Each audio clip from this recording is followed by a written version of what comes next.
Hi YouTube. So you might see the title. This patch changes everything. Now, a lot of people that have already read the patch notes are going to be like, hey, wait a minute, Leffen. How can you say this changes everything? There's not that much that changed. There's not that many buffs. My low tier did not become top tier. Well, I'm going to read through the patch notes and then I'm going to talk about why I think this is actually competitively one of the most important patches.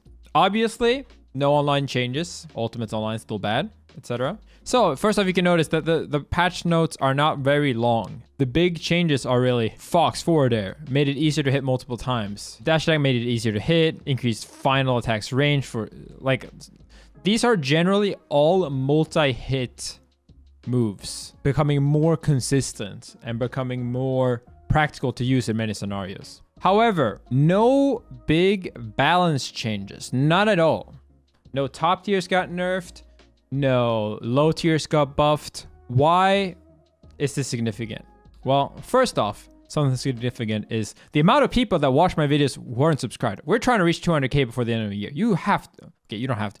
I would appreciate if you subscribe. All right. Why is the few amount of patch notes actually significant? Well, this is my theory. It might not be true, but it's a 10.0 patch. Generally, that means something. It doesn't have to, right? But it signifies that they're adding Sephiroth and they're not really changing anything massive. No low tiers got buffed. No mid tiers got like changed. No top tiers got nerfed. And that's kind of been what's been happening, right? Like they've almost always touched at least one top tier and at least a couple low tiers in almost every big patch. Now, some of these changes that were made, like the Fox one, for example, do actually make them better. Like Rosalina's Ferret is now more consistent. Obviously, that makes them better. And most importantly, it makes them feel a lot better to use. Because that's one of my main problems with Ultimate's moves. It's like, there's no Smash DI, but even though there's no Smash DI, moves still don't work like they should. Yeah, so now you can get this kind of pseudo-confirm if they missed the tech. This was previously not possible because you got a landing hitbox. So that's nice for Fox. It's not like the biggest deal, but you know, it's another way to kill for him, which is a problem he has. But overall, it's not going to be massive or anything. The only reason why it might matter for Fox is because he's already a high tier, arguably low top tier character. So obviously any buffs matter a lot. Outside of that, I wouldn't really say that any of these changes are to particularly relevant characters. I guess Young Link, up B special, working more multiple times is also a very, very nice thing. Sometimes you would go for the suicide up B off stage and they would just drop out and you would die and they wouldn't.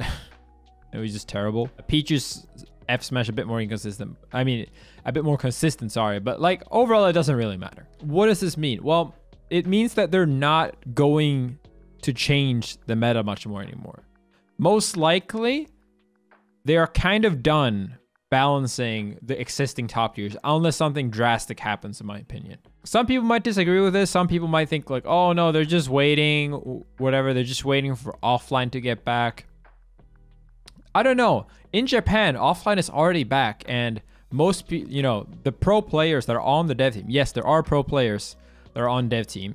Not currently active because they can't compete, but they are like previous from Smash 4, from Melee, like I think Amsa, the Yoshi players one. So they're all obviously paying attention.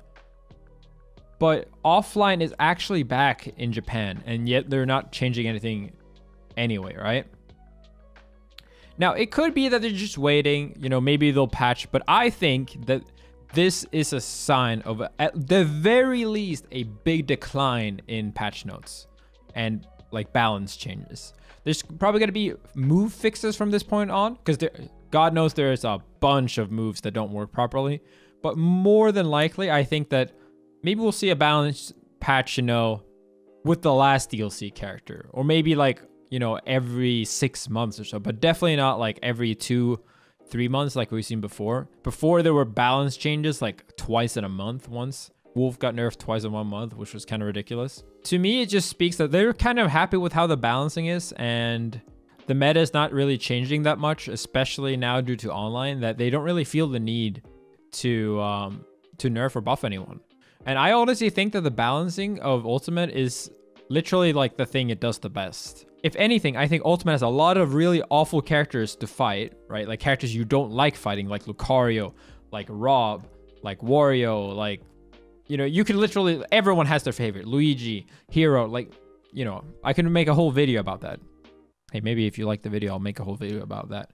But, you know, it's more a case of those characters being stronger than they should be for me than the game actually like being unbalanced, because the game is pretty goddamn balanced. Part of that is due to a lot of characters playing very similarly, and due to overarching archetypes being like very, very prominent. Like you're either like a rush down, like frame data guy, you're a sword character, or you're a camper, or a mix of those three in Ultimate very often.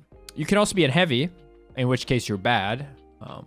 But yeah, if you're relevant, you usually want one of those three with your unique kind of spin on it. So I think they're pretty much done.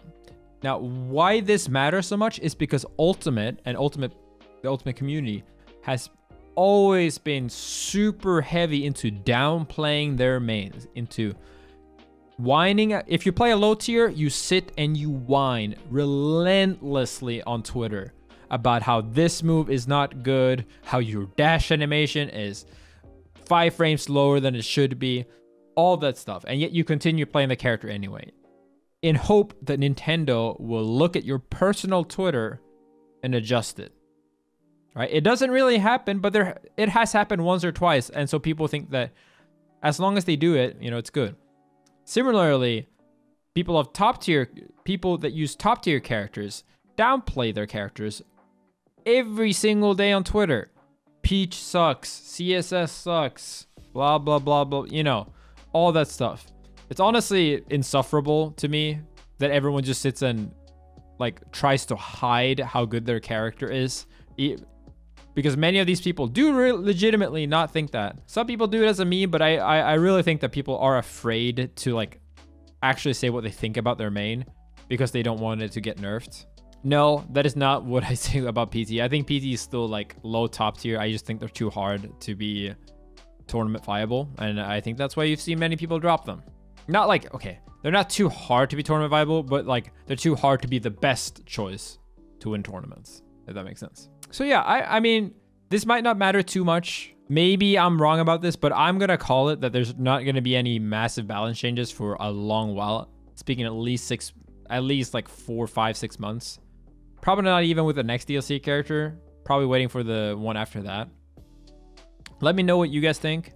As a side note, we can talk a little bit more about Sephiroth. People are still kind of split on him. I think some people think he's really good. Some people think he's really bad. We have the frame data for his moves. The hitboxes are absolutely ridiculous, as literally everyone expected. Just like big donker normals. His up tilt is huge too.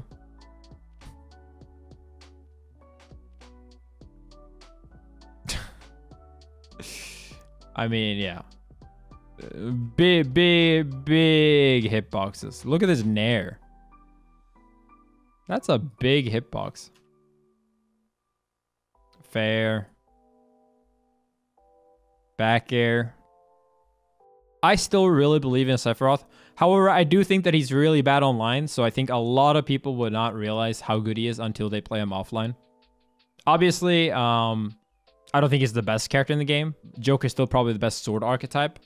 But I think that he's still extremely, extremely scary in many, many matchups. And if you couple him with a good secondary that can cover up his weak matchups, I think he's definitely a part of a, you know, set of mains that could win a like super major. Outside of that, we have the stage. This stage is pretty interesting to me because it is the only legal stage that they've had released since, you know, since the game came out, which is kind of crazy considering that they've released a new stage with every DLC character. And except for Piranha Plant, I guess, but he was like pseudo DLC. But yeah, the only real problem is that the stage is distracting, which I agree with. It is very much distracting. Some people have complained about motion sickness. Now, for the stage itself, it is basically Kalos, like almost identical with Kalos. The platforms are a little bit lower.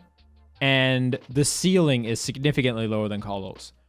Personally, I think that if people are serious about it having motion sickness problems, there is a case not to allow it. The reason for this is that there's already a lot of stages that have 2 platforms in.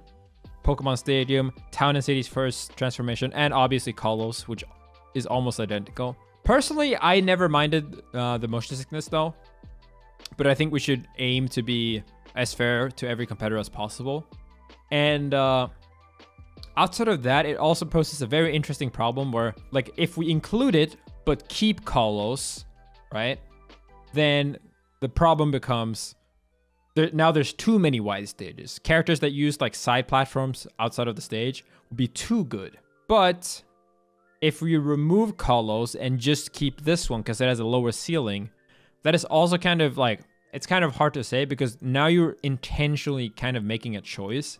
Like, we want smaller stages. I would want that because I don't like camping.